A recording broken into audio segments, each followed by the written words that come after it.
Hello everyone, this is a guy from the internet and this is a video on the internet about a very specific game called Patron.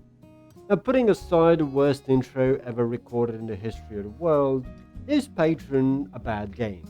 No, not by any means. Is it the game of the year? Not so much. Patron actually is a whole lot like our high school crushes.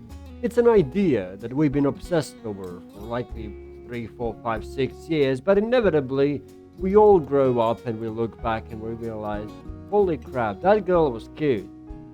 But we had nothing in common, or at least very few things in common. Now, unlike the fantasy of the high school crush, Patron can be developed further, and hopefully with the upcoming future, because devs appear to be very active, they're gonna do a few little quality of life things to change the game a bit. Because for what it is, Patron is actually a fairly good game. I dare say it's actually a better version of Banished. Now, if you're tired of playing Banished, mods included, I recommend wholeheartedly to pick up Patron. It's a fairly good spiritual successor with with a lot more depth actually, and a bit more ease. For all its good points, Banished was rudimentary, a bit too hard, especially early on. Patron, still hard, don't get me wrong, early game is by far the hardest portion of the game, but it's a bit more forgiving and a bit more new player friendly. Its systems are aplenty, but unfortunately, despite the seeming overabundance of depth on the surface of the game, a lot of it is actually extremely misleading because you will play this game in one way and one way only, and the only thing that's going to change over the course of your playthroughs is your optimization, especially layout of the town. Once you figure out, okay, I'm going to need a church, a market, an inn, and I want to maximize every single one of those buildings. You're going to leave gaping holes in the center of your village, whereas during your first playthrough, you're probably just going to stack everything together because you think that's the way to go. Other than that, though, you're always going to go for the same research point because they're just objectively better than their counterparts. You're always going to go for the same production lines, for instance, Russian fishing early on because it's the best source of food and it's the cheapest one to sustain. And it's also the best way to transition you to the mid game where you will just pick up farming and probably just farm tobacco and sell it because the best way to get any extra goodies is to just buy them. So you're gonna be stacking like a bajillion docks all over your freaking river and just continuously spamming buy and sell, and that's basically the end game. So the game has really solid early game where you're gonna be struggling a lot, especially if you kind of handicap yourself with some difficulty modifiers. And it smooths over into the mid game, which is a bit easier if you know what you're doing. You can still screw up because the game is not balanced well. And honestly, just a small mishap on your part and just something you missed, for instance, can just completely steamroll through your entire village and kill everyone. Like, for instance, you didn't notice that you were going down in food supply, you were busy planning out something to the side. Like, if your food goes down to zero, you may as well just restart because there's no way to recover from it. Everyone is just gonna die within like 15 seconds. So yeah, there's a lot of ways to lose if you just, stop paying attention for like 30 seconds. Because resources can be a bit wobbly in the ways in which they're used, but the devs have actually begun addressing it, so, look out for that. However, after the rather exciting early game and even mid game, which, is when you sort of start to get a grasp on what kind of a village you want to be, what kind of town you want to be, end game is just boring. I'm gonna be honest. Endgame is just objectively the most boring part of the game because you can't effectively lose. If you made it out of the mid game, endgame is just about making your town prettier and just, hoarding more and more resources. Like, there's no end to it.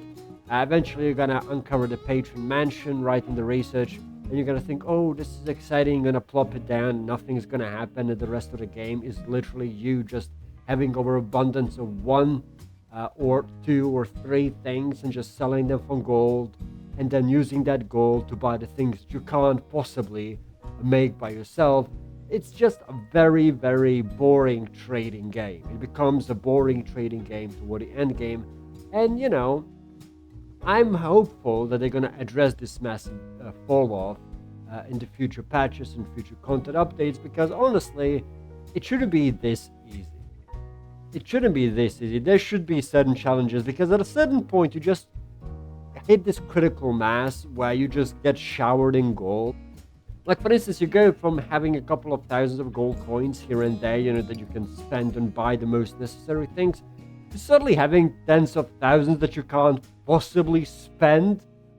It's like physically impossible to spend gold, despite the fact that it's just constantly buying and selling everything.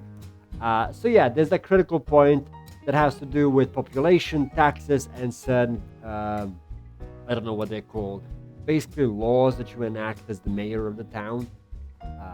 You get few options that just accelerate your gold income to the point where it just breaks the entire game, and you can just stop building new production buildings and literally just buy every luxury you need.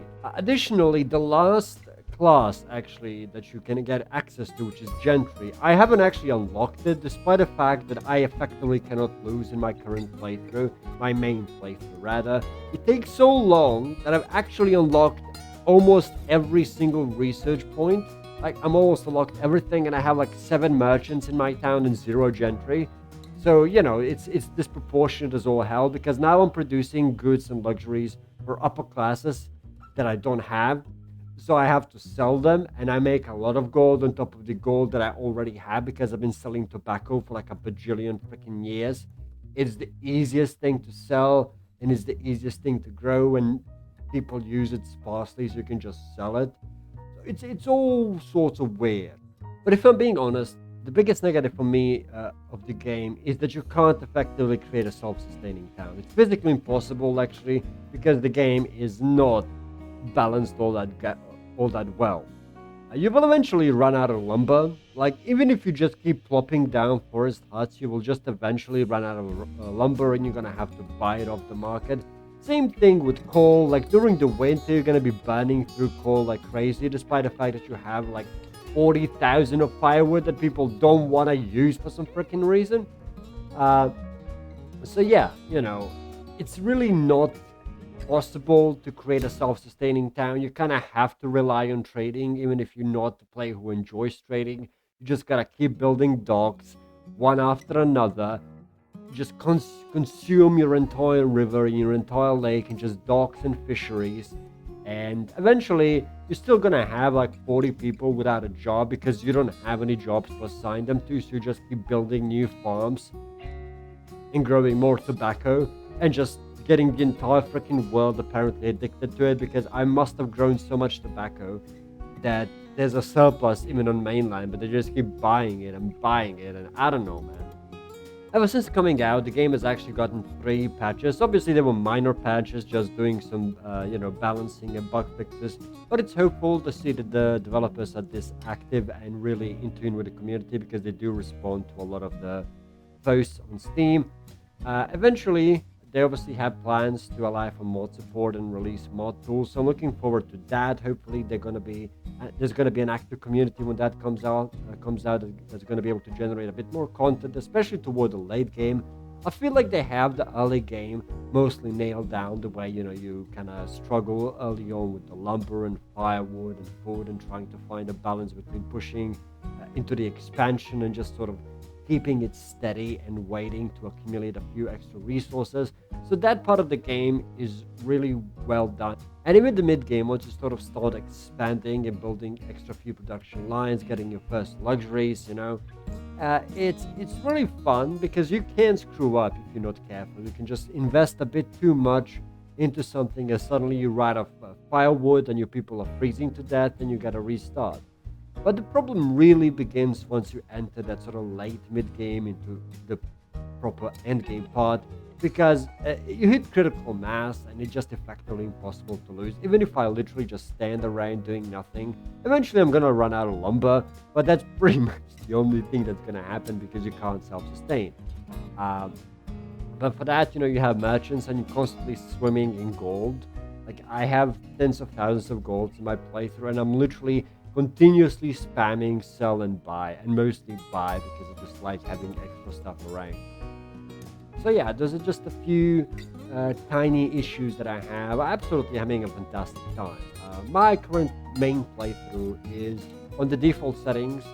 I tried going up, but it really becomes at a certain point the same way you hit critical mass in terms of normal gameplay toward the end game. There's a certain difficulty spike where you just can't get out of the early game. It's just physically impossible to get out of the early game because you can't produce enough food or lumber to actually go from barely surviving to getting your first luxuries out to getting your docks out and starting the trading business. For the most part, negatives come down to balancing issues. And that's really it. Like extra content, sure, we can always have extra content, especially once you go through the entire game once. It can get a bit dull if you just want to have a same playthrough because you're effectively just doing the same thing. So you kind of have to handicap yourself by increasing the difficulty or barring, for instance, saying, I don't want to build any fisheries early on, despite the fact that they're the best source of food. So you just kind of, impose your own difficulty, which it shouldn't be the case.